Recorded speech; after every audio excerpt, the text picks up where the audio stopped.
All right, guys, we're now moving on to the next portion of this video series about why you should build a gaming rig, kind of going over why you should switch over to PC gaming and what you should be looking at. And we're going to be trailing off of the off of the software and just kind of more verbose portions of this series on the topic of just why you should build and what you should look for. And then we're moving on to operating system next, and then onto the hardware piece by piece after this to kind of get a breakdown. But for this video, the topic is going to be essentially, I just built this gaming rig. Is it now out of date? Like, can I no longer do anything with it? And that's not the case. I see that a lot in forums. I see a lot of people that are first-time builders or that are getting into maybe building a gaming PC, or maybe they bought one, pre-built, and they're asking if it's already out of date after like a year or 2 years. I've even seen some stuff floated online saying that if you have a 5-year-old gaming rig, you're already out of date and you're just so far behind you can't do anything. And you need to know that's not the case.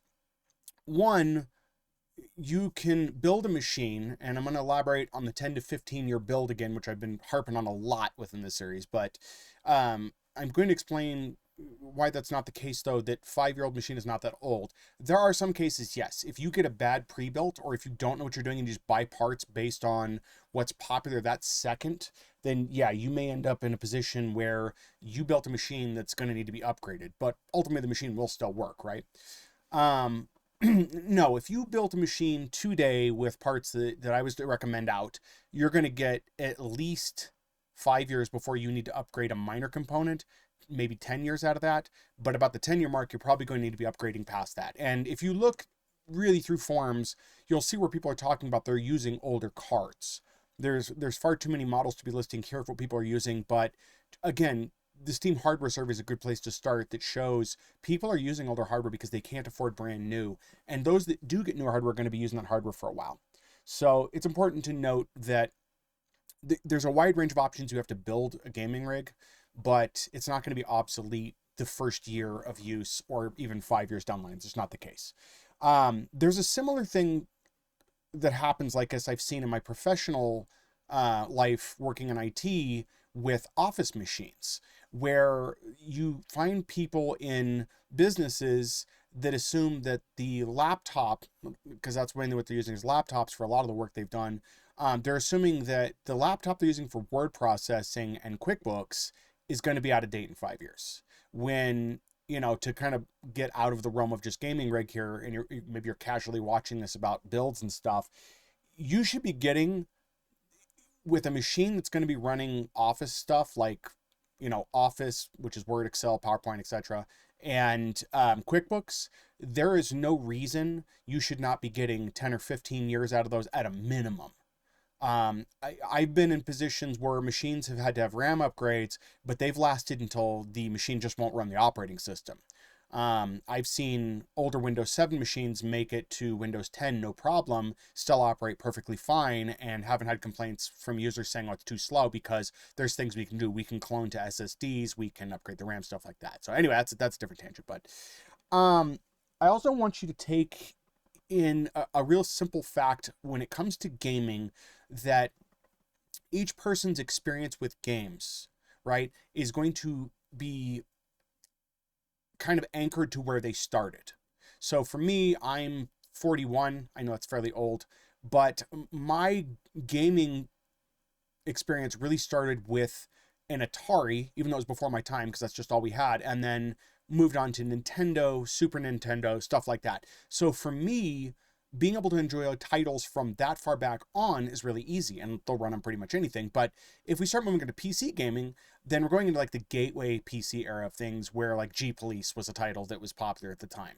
But for the most part, it doesn't matter, because wherever you start gaming, that's where you've started. You're probably going to gravitate back to those titles. Now, I think for newer generations, it's harder because they're online service titles, so they're going to go away. Unfortunately, there will be a day, sad as it is, where World of Warcraft will not be available anymore.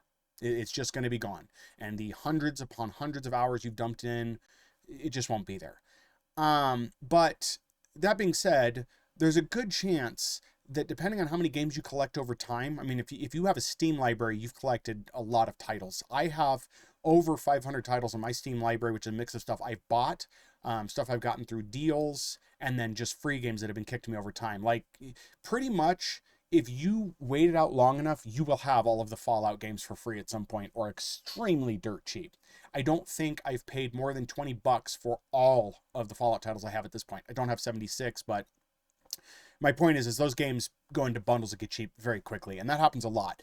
And a lot of people tend to fill their libraries up with those cheaper games. So, you know, kind of hypothesizing here, but I think it's fair to say 90% of your gaming library is not going to be brand new AAA titles unless you're just starting out gaming. You're going to collect those older titles, and you're probably going to gravitate to playing those for multiple reasons. If you look at what people's habits are at this point, they're jumping to older titles because they're either familiar with the bugs enough, looking at Bethesda games, that they can navigate those, or there's already patches or mods that fix those. Or they're just going to different titles because the newest AAA title isn't doing so well. So they're falling back on older titles or alternative titles, plus the indie scene. A lot of your library is going to end up getting filled up with indie games if you PC game, because there's just so much out there at a really good price and so many interesting stories. But no, so if you look at it through that lens, an indie game or a AAA game that comes out today, if you've built your machine to play that game today, it's not like you're not going to be able to play that game as long as it's not an online service or, you know, live service game. It's not like you're not going to be able to play that game 5 years from now, because it's most likely, as a solo play game, going to be in the same state. And most MMOs, for that matter, stay that way. Now, there have been some generational leaps. EVE Online, for example, I used to play it on an older laptop, and then they started bringing in shaders. And then the GPU built into the laptop I had didn't support that newer shader, so I couldn't play that game anymore. But it was time to get a new laptop anyway. It was a Windows XP laptop that I managed to get Windows 7 on. So, as an example there, that played for a while. So you're going to have a lot of titles that you're going to love, and people get nostalgic for things they liked. A lot of people that collect their games or build their game libraries, they go back and play those games. And with services like, you know, Good Old Games, you're going to be able to do that in the long term. I like Steam, but if I can get the games through GOG, I still collect them there, so I have the installs for those, and I try to back up the installs. But that's a topic for another time. The idea that AAA titles are only for an exclusive slice of the market, and I think I've touched on this in other videos before, that AAA titles are only for an exclusive slice of the market, they're only for 1% of people who can afford hardware, is not the case. Game companies want as many people as possible to play their games. And I've said that before. They want to make money off those games. They're not going to make money if they design a game that's so far out of range that nobody can play it. This is why titles like Grand Theft Auto 6 are going to consoles, because they have a large pre-built market with hardware they know they won't have issues with. And while those people are playing that, enjoying it, and getting the hype built up for everybody else, when it eventually hits PC, they're going to be able to get that second wind of profit, because they'll have a whole audience of people that has been waiting to play that game. And so if you think about it, I don't know how many people are talking about this, but the console market is the test group. They're the beta test group, if you will, for GTA on a large scale. I know somebody's going to be out there shouting, "My God, it's not beta," but you know what I mean? The console market is testing how well the game will just play in a fixed environment before they have to move over to PC, where it gets to be the Wild West, because builds are so diverse, there can be any number of issues. So, no, AAA titles are not made for a small niche. They're meant to be compatible with a large range of hardware within reason, right? I think we're past the days of them building games for Windows XP. I don't think we're going to see that anymore. Some indie titles tout that. I've seen some indie titles say that, but those are a bit different builds. But for AAAs, if we're talking about AAAs, they're building for a large market share, and that's what they want. So that's, you know, that's where that's at. I'm going to tell you now that most tech videos, and I think I did this in the video before, I said this before, most tech videos are misleading, okay? It's no disrespect to any of the bigger tech channels. I watch a lot of them as an enthusiast. I don't have an enthusiast build, but I watch them as somebody that is an enthusiast in thought, if you will. Like, if money was no object, what would I look at doing? But I probably wouldn't do half the things they recommend. I'm not into liquid cooling. I'm not into the most expensive GPUs. Even if I had the money, I would not be doing that. And I have my reasons for that, and that'll be coming up in the hardware overviews that I do. But they're misleading for the average person because a lot of people are going to YouTube to get their information about how to build. They're going to these channels that are tech channels. There's no denying that. They're tech channels. And they're looking for advice on what to build. But in the online discussions I see, comments I see in videos, these people are coming away assuming if they can't do the minimum of what that video is showing, that they're not going to be able to build a gaming rig. And that's just not the case. Tech videos are there to showcase hardware, right? They have to make content. This channel will not be doing a ton of tech content because I'm not into the hardware review business. I'm not in the software review business. This channel will be commentary about gaming and PC building stuff and PC gaming, and it'll be about streamed games I do. That's what it'll be, because I'm not being paid by vendors or looking to get contracts with vendors or looking to make ad revenue off of parts from whoever's watching this. I'm looking to get information out is what I'm doing. So keep in mind that for the average user, probably about 70% of what's being said in tech channels is not for you, especially if you're just getting into PC gaming. It's just not for you. As I've said in other videos, aim for a machine that's going to get you to 1080p resolution, 60 FPS to start. To start. I want to make sure that throughout this series, I'm explaining that to start means you are going to be there with no issue and you can expand later on if you want, and you should avoid 4K. I think 4K at this point is an unrealistic expectations, and a lot of games are not able to handle the 4K resolution people want, and that's why we see a lot of issues. The other portion of issues we see is people not knowing what they're doing, looking at PC build channels, looking at tech channels, and trying to replicate that and failing and not understanding why, because they don't have the troubleshooting skills to understand that what they've built is not what they're seeing and not knowing how to fix that, and it creates issues. So moving on, you have to understand that there is a market for constantly upgrading components. It is a business strategy for hardware vendors. They want to be selling you on the most up-to-date hardware because they make money when you buy something new. Your 1-year-old, 2-year-old graphics card is not useless because a new graphics card came out with double the VRAM. It doesn't work that way. If your card is working for you, stay with that card until it's no longer performing as you need it to anymore. I upgrade sometimes at a 5-year mark, but it really depends on how things are performing. I think the card I have now is going to be absolutely fine at the 5-year mark, and I'll probably look at upgrading at the 10-year mark, depending on what my board can handle. But also, when I say upgrading, that doesn't mean I'm getting the latest card. The latest and greatest card right now with double the VRAM is going to be significantly cheaper in 5 years. So when I go to upgrade, that's going to be cheaper. So keep that in mind for almost every component you're looking at upgrading. This is why we get a motherboard. We don't get the most advanced chip we can for the processor. We get the mid-range or what's going to work to get us to our goal. And if you're following me, that goal should be 1080p at 60 FPS for solo play games, and then 1080p 120 to 144 FPS. That should be your range to start. Okay? That way, when you go to upgrade, you have cheaper options as those parts become older and less popular. That's what happens. Because people look at that processor that's now 5 years old and go, oh, I don't want that, I want this brand new one. And you are now opened up to a market of parts that are larger or used. Let's not forget, used parts are still viable too. Computer parts are not like car parts. If you get a GPU, you can get the fans replaced if the fans are burned out. As long as the card still works and a fan may not be working that well, you can order replacement fans either third party or from the vendor.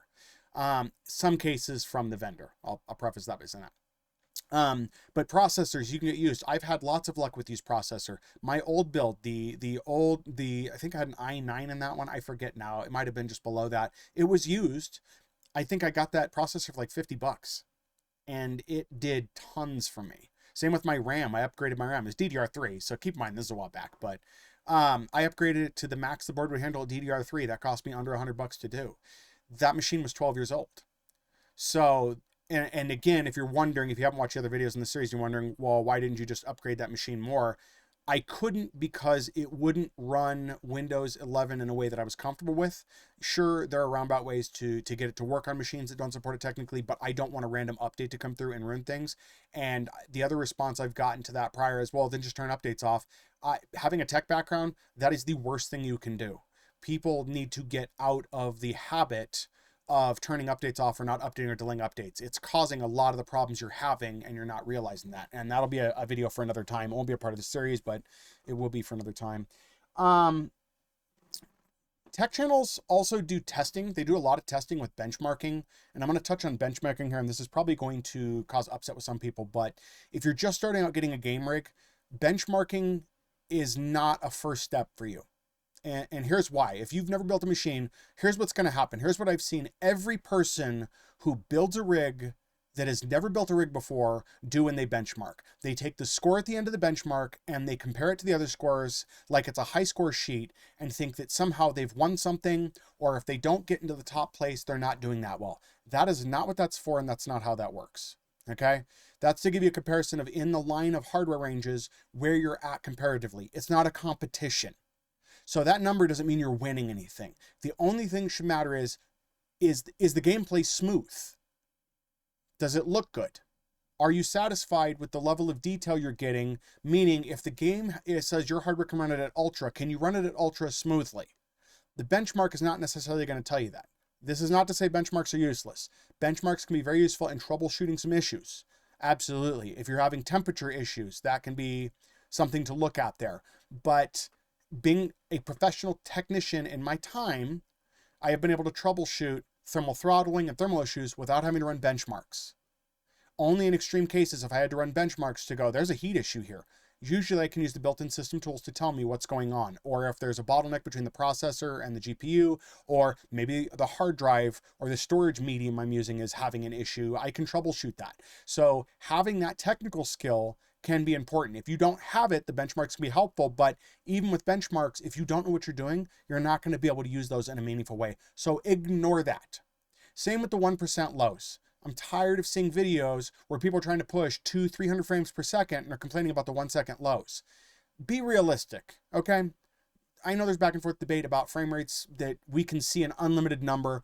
I personally do not believe that. I think what's more important is you stick within a range that's going to be good for what you're doing. Again, multiplay competitive 120 to 144. I can pull videos from old tech channels that have showed in competitive gaming the programmers are running 1080 and they're running 120 for their FPS in professional games. They're not running higher than that. The rigs used for esports are not always high end. They're just not. And there's been plenty of videos on YouTube showing that when they review, hey, what are you using? What are you running? So, because the last thing you want is to be having an issue with high frame rate when you're trying to be competitive. If you're just solo gaming, it's just annoying. It's just annoying. And so, again, when you stay at the 1080 range, and 1440 is achievable, I'm not saying it's not, but I'm saying you should try to experience 1080 with the correct size monitor. And again, that's going in the hardware. I'll go over that later on in another video. But when you line everything up right and you build things appropriately, you'll notice that a lot of your technical issues go away. In the majority of games I play, a lot of the issues that people complain about, for me, completely disappear when I stick to a standard I know works. For example, I'm going to be getting back into Oblivion Remastered. I kind of dropped off for a bit because life stuff happened. But I was trying to run it at 120 FPS on 1080 and it was stuttering. Everything was looking terrible. I had frame gen on. It was helping a little bit, but it was causing stutters. All those problems for me went away when I locked the game to 60 FPS, kept it at 1080, and turned frame gen off. Everything disappeared. The only things that exist in that game that are problematic are the things that were not fixed by Bethesda from the original release of the game. And you'll understand why that matters in Oblivion Remastered. So, moving on. The other thing about tech channels, and I want to put this out there as something for you to think about, is that tech channel testing is not for you in the sense that you think it is. What I see a lot of tech channels doing when they test hardware and they stress test hardware, they're doing it to see if the claims the manufacturers have made are accurate. They're holding the manufacturers accountable. And I think a lot of people take that data and assume they're going to be running in that. And what do I mean by that? The average person is probably not going to be running their gaming rig in a office that's been cleared of static electricity perfectly, that's sealed, that has air conditioning and has air filtering. That's not the average person. I'm a technician and I've seen a wide variety of environments, and the hardware runs absolutely fine. Hardware is also meant to run in a range for that reason. So summer's coming up for me. I have an air-cooled system. I'm running multiple fans. I have six case fans, no, 7 case fans. So 3 on the top, 3 in the front. Those are I think they're 120s is what I'm running. I forget the specs on this now because I'm just looking off the top of my head. And then I have 2 fans on my CPU cooler is what I have. So that's all the fans I have. This machine has not even had to really get hot at all. The fans ramp up, but I'm wearing headphones most of the time and they're just not that noisy to begin with. Like right now, the fans are going up because I'm recording this video, but it's not anything I can't deal with. And as we've done testing, it doesn't really pick up that on here at all. But for most people, they're either going to be away from their tower or they're going to be wearing headphones. And so the fan noise is really a null point. And I'm tired of seeing that come up in tech channels, but most people don't have air conditioning. So watching a tech video that's telling you that your processor is going to be absolutely fine when they're running at an office that's cooled to 72 degrees Fahrenheit and they have air filtering in with no dust accumulating, that's not really a fair test for the average person. That's telling you what the hardware can do under perfect conditions. I want to see tech channels, and I've seen a few amateur channels do this. I want to see tech channels running these tests, playing a AAA game when the room is 80 degrees, 82 degrees ambient, and it's not perfect conditions, right? I want to see professional channels run with the adverse when the room is too cool. That can happen too. There's one channel, I can't remember who it was, a guy put a rig outside his garage when it was snowing and showed the issues you can have when it gets too cold. These are all issues that are real world conditions people have to deal with. So I do not have air conditioning. And I'd venture to say a lot of people who are gaming do not have air conditioning. I know a lot of streaming people do because they either get streaming houses when they get big enough, or maybe they're living in an apartment, but my house was built in the 70s. There's no air conditioning here. I have fans that run sometimes, and luckily I have a noise canceling mic. Most of the streams I've done in the summer that from years ago, if you guys will go back and watch those, I have fans running. I have box fans running. You don't hear them because this is noise canceling. And my box fans are far noisier than the case fans I have here. And my old machine, my 12-year-old rig, which is probably 13 years old now, still works by the way, it had smaller fans. It had old Dell case fans that are tiny. Those were noisy, and I still did not have an issue with those because those have to spin faster to move more air. So again, a lot of that testing that you're looking at is not for you. You can build pretty much any combination of parts in a machine and you're going to be fine. You need to pay attention to some basic, footnotes in those. And that's what I'm going to do the next few videos over.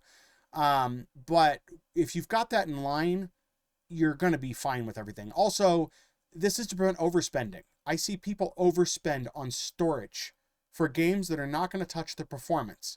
I see people stressing components, trying to save money when the ideal option for longevity would have been to gap those parts out. For example, having 3 hard drives instead of 1 primary NVMe will be better for your build over the course of time, like hands down, because nobody wants to have to be having their primary hard drive be their install for games and the operating system. One, even with a super fast NVMe, or solid state drive, you're still going to have issues where a game updating is going to cause problems, or Windows updating. Sure, you can turn updates off in Steam so it's not running updates while you're playing. I prefer not to. Why should I have to wait for updates to process when I'm done playing a game when I can just have my machine do that? I have had videos rendering while I'm playing a AAA title, while I've got games updating, while Windows is updating, and my machine doesn't have any issues. To me, that seems like a pretty good build, and I think that's what most people should strive for. So, that's kind of all I've got for this video. But basically, no, your rig is not out of date. And I'll venture this out, even if you buy a pre-build, if you got a pre-build for about $1,000, that's not bad. You should probably look at the performance of it though, and make sure you're achieving the minimums that I'm suggesting. If you can do those, you'll probably be fine for a while. Don't overspend. Please stop spending $2-3 on a pre-build, especially when you can get generally more for your own money. Keep in mind, and I've said this before with pre-builds are going to be built based off the parts that the vendor could get from vendors cheapest at that time in bulk. Sometimes that's really good cards. Other times that's not very good cards or boards or RAM. So keep that in mind. And then last note here is that just because a pre-build is offering you RAM that can be clocked up to a super insane speed doesn't mean you're going to touch it or use it. There is a point of diminishing returns on what you're spending. And if all you're going to do is spend $1,000 to squeeze 3% more performance out of your system, you're throwing your money away, and you're really wasting out when you could have saved that $1,000 for upgrades in the future. I can guarantee you right now, any build that I present to you, if you have $1,000 you can put away in what you would have spent extra on the other rig. I know a lot of people don't have a lot of money, but this is just hypothetically in that. If you have that $1,000, put it away, and then in 5-10 years, use that grand, and you'll be able to boost your machine better than that 3% gain. You're going to be getting probably a 50 to 60% increase in performance. Still playing the old games you had and new stuff. So anyway, let me know what your thoughts are below.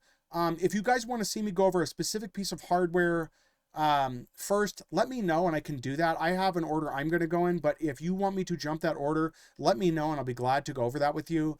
Again, if you're an enthusiast that has $5,000-$6,000 to spend and you're looking to do that, this is not the channel for you.